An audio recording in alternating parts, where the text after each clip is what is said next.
मोअज़्ज़ज़ नाज़रीन इकराम, इराक़ के जनूब में एक शहर है जिसका नाम है महसान। ये 1970 की बात है। वहाँ पर एक बड़ा ही गरीब लड़का, जिसका बचपन में ही वालिद फौत हो चुका था, अपनी वालिदा के साथ एक लकड़ी के घर में रहता था। इसका ख्याल था कि मैं जब बड़ा होऊंगा तो मुझे कहीं जॉब मिल जाएगा, नौकरी मिल जाएगी, घर की गुर्बत अफलास दूर हो जाएगा। लेकिन मामला जो है उसके बरक्स। बहरहाल मेहनती था। उसने सुबह सवेरे उठना, अपनी वालिदा के पास आना, उसके हाथ चूमने। और अरबों की ये बड़ी अच्छी आदत है कि बच्चे अपने वालिदैन के हाथ चूमते हैं, माथा चूमते हैं। तो वो अपनी वालिदा के हाथ चूमता, उसकी दुआएं लेता। अम्मा मैं बाजार जा रहा हूँ, और बाजार जाके उसने क्या करना, कोई सामान उठा लेना, कुछ मजदूरी मिल जानी, जो भी उसको कोई काम मिल जाना। उसने कभी वो महसूस नहीं किया कि भाई मुझे कोई अच्छा काम मिले। उसने कहा मैंने गुजारा करना है, नौकरी बड़ी उसने कोशिश की, कोई नहीं नौकरी मिलेगी। वालिदा उसकी उससे बड़ी खुश, उसको हमेशा दुआएं दे के घर से रुखसत करे। एक दिन ऐसा हुआ कि ये नौजवान बाजार में खड़ा था, तो उसको एक बटुआ नजर आया। उसने उस बटुए को उठा लिया, तो उसमें से इराकी दिनार नजर आए। गिना 175 इराकी दिनार थे। उसने घर का रुख किया, अम्मा के पास है। अम्मा, हमारी जिंदगी के हमारे हालात तब्दील हो गए, ये देखो, ये 175 दिनार। उसने अम्मा को दिखाए। उसकी माँ ने पूछा क्या हुआ, कहाँ से मिल गए? उसने कहा अम्मा मुझको बटुआ मिला, जमीन के ऊपर गिरा पड़ा था, वो मैंने उठा लिया। उसकी माँ उसको कहने लगी बेटा बात सुनो, ये इतनी जल्दी ये पैसे कैसे तुम्हारे हो गए? ये पैसे तुम्हारे नहीं है, ये किसी से बेचारे का बटुआ गिर गया है, ये पैसा उसका है। जाओ जाके उसको तलाश करो। बहरहाल उसने अपनी माँ के मशवरे से एक बड़े शेख से रब्ता किया, उसके पास चला गया। जाके उसको कहा ऐसे ऐसे बटुआ मिला है, सारी बात सुनाई। उसने कहा देखो बात सुनो, ये पैसे तुम्हारे नहीं हैं, जहां से तुम्हें बटुआ मिला है वहां जाके ऐलान करो, मुसलसल ऐलान करो, 3 दिन ऐलान करो कि किसी की अगर कोई चीज गुम हुई है तो वो मुझसे ले ले। वो वहां पर चला गया, उसने जाके ऐलान किया। उसने कहा लोगों, किसी का कोई चीज गुम हुई हो तो वो मुझको निशानी बता के मुझसे अपनी वो चीज ले जाए। अब कुछ लोग आ गए, किसी ने कोई चीज बताई, किसी ने कोई छोटी मोटी चीज बताई, लेकिन वो चीज नहीं थी। जो बटुआ है, जो असल कीमत, उसका मालिक कोई नहीं सामने आया। नाज़रीन इकराम, उसने 1 साल तक इंतजार किया, बटुए का मालिक कोई नहीं उसके सामने आया।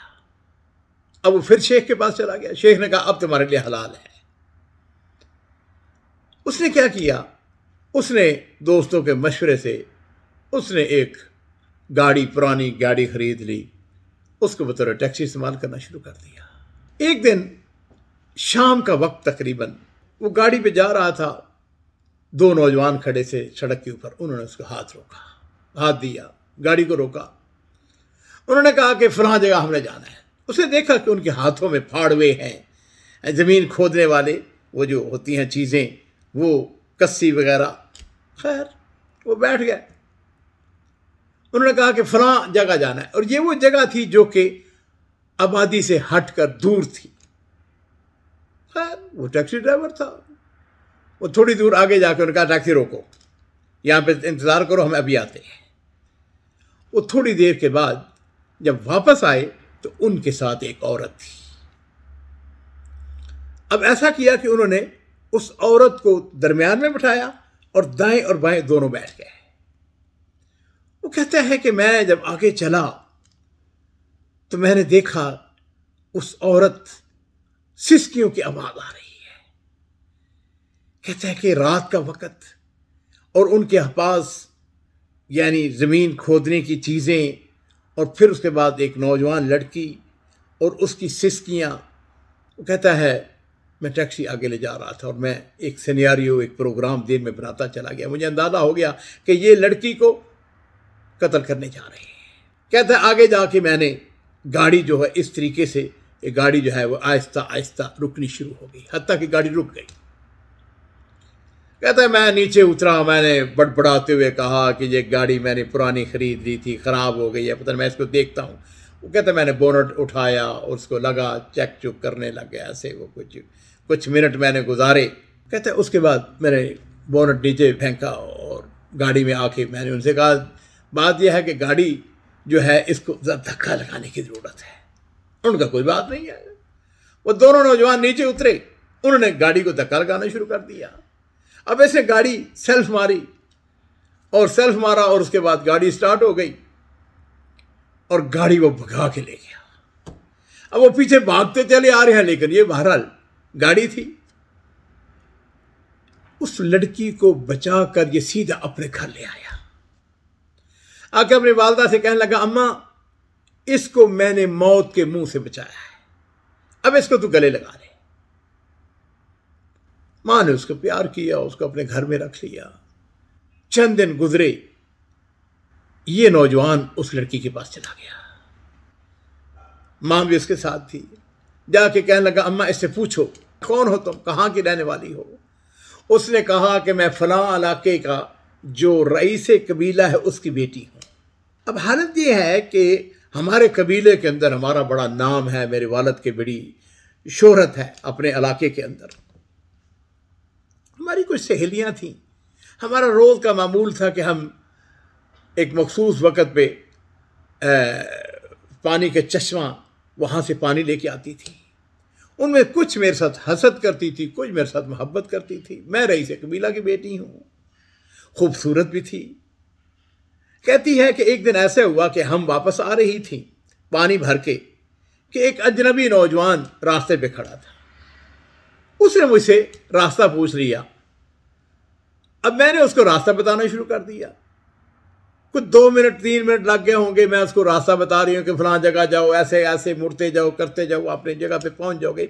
उतनी में वो जो हमारी सहेलियाँ थीं जो उनके साथ, वो आगे निकल गई। कहती मैं भी उनके पीछे पहुँच गई। उनमें से जो मेरी हासद थी उन्होंने उस बात का बतंगड़ कि इसके इस नौजवान के साथ कोई तल्लकात थे वगैरह वगैरह। अब जी हुआ यूं कि घर में जाके, गांव में जाके उन्होंने चेमगोइयाँ और मेरे बारे में बकवासात, मेरे बातें में तोहमत और सारा कुछ। हालांकि ना मैं उसको जानती थी ना वो मुझे जानता था। वो ऐसे रास्ते में खड़ा था, उसने रास्ता पूछा।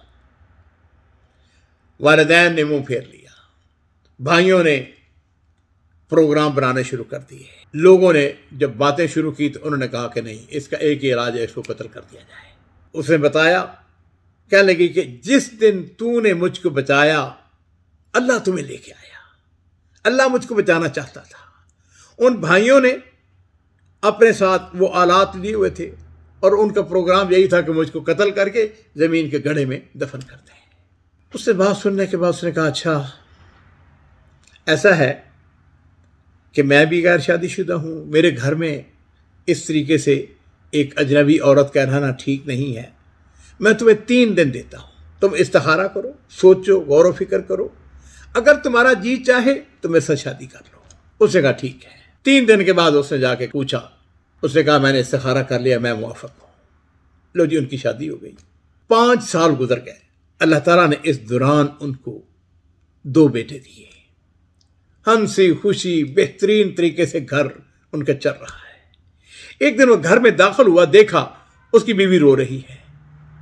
पूछा क्या हुआ, खैर तो है, किसी ने तुम्हें कुछ कहा है? उसने कहा कि किसी ने कुछ नहीं कहा, लेकिन मुझे अपने वालिदैन याद आते हैं।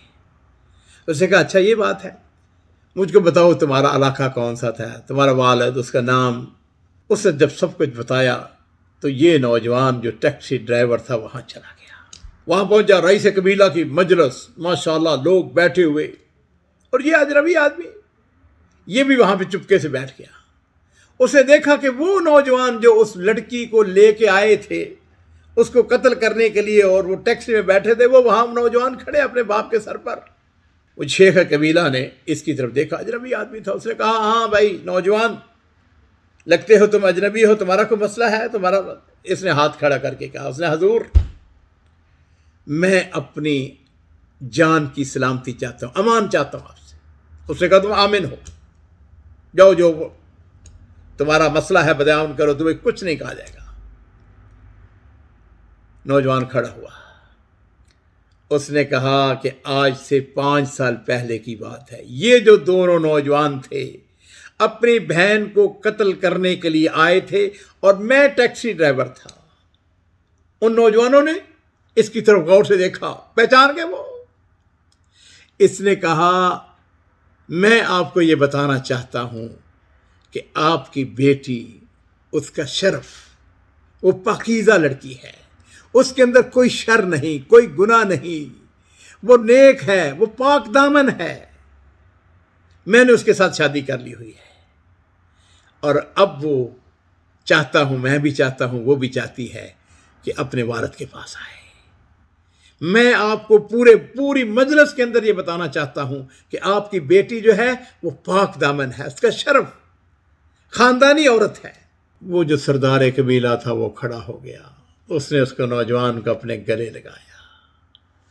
उसने कहा अल्लाह तेरा जज़ाए खैर अता फरमाए, तूने हमारे दिलों के ऊपर जो बोझ था उसको दूर कर दिया। और मेरे अजीजों, इस तरीके से वो लड़की जो है वो अपने वालिदैन को मिल जाती है। वालिदैन की अतात, वालिदैन की दुआएं, ये बहुत बड़ी नेमत है। इस वाक़े के अंदर कितने असबाब हो सकते हैं, मैं अपने नाज़रीन से कहूँगा कि वो लिखे अपना तबसरा। लेकिन मेरे नज़दीक सबसे जो अहम चीज़ है वो ये है, घर से निकलें, अपनी माँ की, अपने बाप की दुआएं लेके निकलें।